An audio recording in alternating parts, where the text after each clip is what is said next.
뉴스 특보입니다. 광주 광산구의 한 요양병원에서 집단 감염이 발생했습니다. 오늘 하루에만 현재까지 확진자 53명이 나왔습니다. 어제를 포함하면 이틀 새 확진자가 60명이 나온 겁니다. 취재 연결해서 자세한 사항을 들어보겠습니다. 양창희 기자, 요양병원 환자들이 확진된 건가요? 네, 오늘 확진된 53명은 광주 광산구 효정요양병원에 입원해 있던 환자들입니다. 이에 앞서 어제 병원 직원 5명과 간호사 1명, 요양보호사 1명 등 병원 종사자 7명이 확진 판정을 받았습니다. 그러니까 이틀 사이에 같은 병원에서 확진자 60명이 나온 셈입니다. 이 병원은 고위험 시설로 분류돼 150여 명에 이르는 종사자들이 주기적으로 코로나19 검사를 받아야 하는데요. 지난해 7월부터 3차례 검사에서는 종사자 모두 음성 판정을 받았는데 이번에는 확진자가 발생해서 환자들까지 전수 검사한 결과 집단 감염 사실이 확인됐습니다. 오늘 아침 8시 기준으로 현재 10명이 검사 중이고 다른 종사자와 환자들은 음성이 나온 것으로 나타났습니다. 방역당국은 질병관리청과 함께 현장 위험도를 평가하고 추가 확진자 상황을 확인한 뒤 격리 범위 등을 결정할 계획입니다. 이 요양병원 감염 말고도 광주에서 확진자가 또 늘었죠? 네, 어젯밤 광주에서 확진자 5명이 새로 발생했습니다. 이 가운데 1명은 동일 집단 격리 조치가 내려진 한 요양원과 관련한 확진자입니다. 다른 4명은 감염 경로가 파악되지 않은 기존 확진자와 접촉해 확진 판정을 받았습니다. 이에 따라 어제 광주의 누적 확진자는 26명으로 기록됐습니다. 광주의 지역 감염 확산세가 좀처럼 잡히지 않는 모양새인데요. 방역당국은 최근 발생하고 있는 지역 감염의 상당수는 가족끼리 감염을 전파하는 사례여서 가족 모임을 자제하고 개인 방역 수칙을 지키는 것이 중요하다고 강조했습니다. 밤사이 전남에서도 확진자가 추가됐죠? 네, 5명이 신규 확진됐습니다. 순천에서 새로 나온 확진자 2명은 기존 확진자의 접촉자인데 한 체육시설을 통해서 감염된 것으로 전해졌습니다. 광양에서도 기존 확진자의 가족 2명이 신규 확진됐습니다. 진도에서는 경기도 안산시의 확진자와 접촉해 확진자 1명이 발생했습니다. 전남에서는 지역 감염이 산발적으로 발생하는 가운데 다른 지역 종교 행사에 참석한 뒤 감염이 전파되는 사례도 잇따르는데요. 전라남도는 코로나19 검사를 받지 않아 피해가 발생할 경우 감염병 예방법에 따라 처벌되고 손해배상 청구도 가능하다며 집단 감염이 나온 종교시설의 방문자는 즉각 검사를 받아달라고 요구했습니다. 지금까지 광주광역시청에서 KBS 뉴스 양창입니다. 코로나19 확산세를 꺾기 위한 새해 첫 사회적 거리두기 대책이 나왔습니다. 정부는 사회적 거리두기 단계를 추가로 격상하는 대신 현재 시행되고 있는 수도권 2.5단계, 비수도권 2단계 거리두기를 2주 뒤인 17일까지 연장하기로 했습니다. 지난달부터 시작된 연말연시 특별 방역 대책도 함께 유지됩니다. 이번 정부 대책의 배경은 무엇인지 김성수 기자가 보도합니다. 정부는 우선 의료 대응 역량이 회복하고 있는 추세라고 판단했습니다.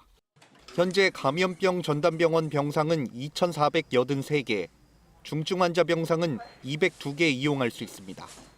생활치료센터는 7,762개 병상이 남아 있는데 이 가운데 수도권에 있는 병상이 6,214개입니다. 실제로 수도권에서 하루 이상 병상 대기하는 환자는 일주일 전 179명에서 13명까지 감소했습니다. 방역과 의료 역량이 적절히 유지되고 있습니다. 수많은 다중이용시설의 집합금지가 서민경제에 큰 충격을 미칠 것이라는 점도 고려하였습니다. 코로나19 전파력도 완만한 둔화 추세를 보이고 있습니다. 확진자 1명이 몇 명을 전파시켰는지 나타내는 감염 재생산 지수는 지난달 1.28에서 현재 1에 근접한 수준까지 낮아졌습니다. 1 아래로 떨어지면 확진자 발생은 억제됩니다. 지난달 24일부터 시행된 연말연시 특별방역대책에 효과가 나타나고 있는 것으로 정부는 판단하고 있습니다. 정부는 거리두기 유지를 통해 최근 1,000명 안팎을 오가는 하루 확진자를 감소세로 전환시킨 뒤 다음 달부터 백신과 치료제가 상용화되면 코로나19를 통제할 수 있을 것이란 계획입니다. 다음 달부터는 우리 손으로 개발한 치료제와 이미 충분한 양을 계약한 백신이 방역 현장에 투입될 것입니다. 이번 정부 조치는 내일부터 시행되며 각 지자체는 자체적으로 완화할 수는 없고 강화하는 것만 가능합니다. KBS 뉴스 김성수입니다. 거리두기 단계는 그대로 연장됐지만 세부적인 제한 사항들은 부분적으로 또 지역에 따라서 조금씩 차이가 있습니다. 어떤 것들이 달라졌는지, 주의해야 될 것들은 뭐가 있는지 임재선 기자가 정리했습니다. 5명 이상의 사적 모임 금지가 전국으로 확대됩니다. 신년회, 돌잔치, 동호회, 직장 회식 등 친목을 위한 모든 모임이 대상입니다. 다만 거주 공간이 같거나 임종 등 특별한 상황의 가족 모임, 아동 등 돌봄이 필요한 경우는 예외적으로 허용됩니다. 식당도 4명까지만 함께 입장할 수 있습니다. 인원을 나눠서 시설을 이용하는 것은 허용되지 않습니다. 아파트 편의시설과 주민센터 문화강의도 모든 지역에서 금지됩니다. 스키장 같은 야외 겨울 스포츠 시설은 다시 문을 엽니다. 다만 오전 5시에서 밤 9시까지 수용 인원의 3분의 1만 이용할 수 있습니다. 스키장 안의 식당과 카페 등 부대 시설 이용과 셔틀버스 운행은 금지됩니다. 탈의실은 운영되지만 장비 대여는 예약제로만 운영할 수 있습니다. 숙박시설은 객실 수의 3분의 2까지 예약이 가능해집니다. 파티룸은 전국적으로 집합 금지됐습니다. 수도권의 학원은 강의실 기준이 아닌 학원시설 전체를 기준으로 학생 수가 동시간대 9명까지인 경우만 예외적으로 운영을 허용했습니다. 소규모 학원의 어려움을 풀어주고 대형 학원도 신입생 상담 정도는 가능하게 해주기 위한 조처지만 학원계는 아쉽다는 입장입니다. 학원당 동시간대 9명밖에 못 받는 거이기 때문에 100명인 학원에서 9명씩을 쪼개서 받아도 몇 명이나 받을 수 있겠어요. 그 생색만 낸 해제 아니냐. 실내 체육시설의 경우 소규모 집단 감염이 계속되면서 수도권은 집합 금지, 그 외 지역에서는 밤 9시 이후 문을 닫는 조치가 연장됐습니다. 종교시설은 전국에서 예배와 미사, 법회 등을 비대면으로 해야 하고 해당 시설 주관의 모임과 식사도 금지됩니다.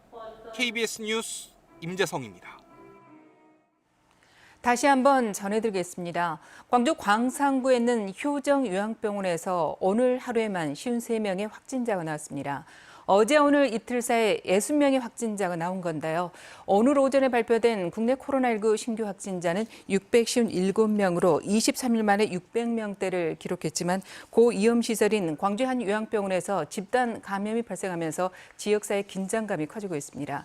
가급적 외출을 삼가시고 마스크 쓰기 등 방역 수칙을 철저히 지켜주시기 바랍니다. 뉴스트보 마칩니다. 고맙습니다.